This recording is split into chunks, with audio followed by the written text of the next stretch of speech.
আমরা দেখছি সামাজিক মাধ্যমে আপনি নিজেও সক্রিয়, সেটা কি? আমি এটা বলেছি কালকেও যে আমাদের এমার্জেন্সি এবং এসেনশিয়াল অনেকগুলো পাবলিক কি ইনফ্রাস্ট্রাকচার যেগুলো আছে, পিকেআই এবং আমাদের যেগুলো জরুরি সেবা, সেখানে আমরা ইন্টারনেট কিন্তু সবসময় চলমান রেখেছি, কখনো ইন্টারনেট শাটডাউন হয়নি। এই ইউকেতে হাউস অফ কমন্সে যে 3 জন মেম্বার পার্লামেন্ট যারা এটার ব্যাপারে সমালোচনা করেছেন, তাদেরকে আমরা লিখিত জবাব আমাদের হাইকমিশনের মাধ্যমে, ফরেন মিনিস্ট্রির মাধ্যমে পাঠিয়েছি। আমরা কোনো সময়ে সম্পূর্ণ বিচ্ছিন্ন হইনি বিশ্ব থেকে, এবং এই কারণে আমি বলছি আমাদের গুরুত্বপূর্ণ কিছু তথ্য অবকাঠামো এবং তথ্য পরিকাঠামোতে আমরা ইন্টারনেট যুক্ত রেখেছিলাম।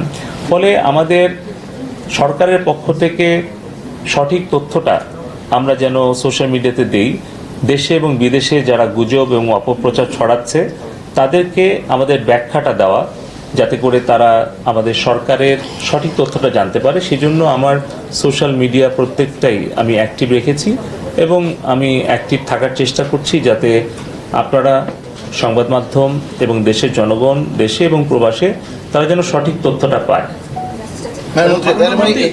আন্তর্জাতিকভাবে বলা হচ্ছে যে বাংলাদেশ 5 দিন 12 ঘন্টা ইন্টারনেট বিচ্ছিন্ন ছিল সরকারের নির্দেশ। এটা মিথ্যা। বাংলাদেশ বিশ্ব থেকে সম্পূর্ণ বিচ্ছিন্ন থাকেনি, এক মুহূর্তের জন্যও না। এটা হচ্ছে প্রথম আমার পক্ষ থেকে অফিসিয়ালি এক্সপ্লেনেশন। সেকেন্ড হচ্ছে, আমরা যদি স্ট্যাটিস্টার, আপনারা যদি এখনই যান গুগলে, দেখবেন যে সারা বিশ্বের সর্বোচ্চ সময় ধরে ইন্টারনেট বন্ধ করে রাখার তালিকায় টপ 10-এ বাংলাদেশ নাই।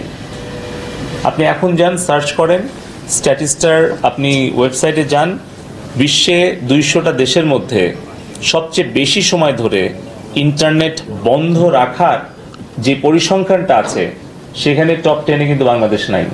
আমি কোনো নাম উল্লেখ করব না কোনো দেশের, আপনারা নিজেরা সার্চ করে দেখেন, ইন্টারনেট সম্পূর্ণ বন্ধ রাখার তালিকায় টপ 10-এও বাংলাদেশ নাই। আমরা কখনোই ইন্টারনেট বন্ধ রাখার পক্ষে না, আমরা কোনো অ্যাপ বন্ধ রাখি না। আপনি তুলনা করে দেখেন, বিশ্বের যারা মানবাধিকারের বড় বড় প্রবক্তা, যারা বিশ্বে মানবাধিকারের পক্ষে বড় বড় বক্তব্য দেয়, কথা বলে, সেই সকল দেশের বিশেষ পরিস্থিতিতে কবে, কখন, কতক্ষণ ইন্টারনেট তারা শাটডাউন করে রেখেছিল। আপনারা দেখেন তাদের দেশে যে ধরনের কন্টেন্টগুলোকে তারা তাদের সাইবার স্পেসে ব্যবহার করতে দেয় না, আর আমাদের তুলনা করলে তাদের কি সেটা বলার নৈতিক অধিকার আছে? আমেরিকা, ইউরোপ, এশিয়ার যেই সকল দেশগুলো বাংলাদেশের বর্তমান পরিস্থিতি নিয়ে সমালোচনা করছে, কিন্তু নিজেরা নিজেদের বিষয়টা উপলব্ধি করছে না, আমি মনে করি যে তাহলে তাদের নিশ্চয়ই উদ্দেশ্যটা পরিষ্কার নয়। কারণ যেই দোষে তারা দোষী, যে অপরাধে তারা অপরাধী, তারা নিজের দোষ, নিজের অপরাধটা বিবেচনায় নিয়ে অন্যকে যদি শাসন করতে আসে বা উপদেশ পরামর্শ দিতে আসে, তাহলে নিশ্চয়ই আমরা প্রশ্ন করব যে তারা নিজেদের উদ্দেশ্যটা হয়তো পরিষ্কার না।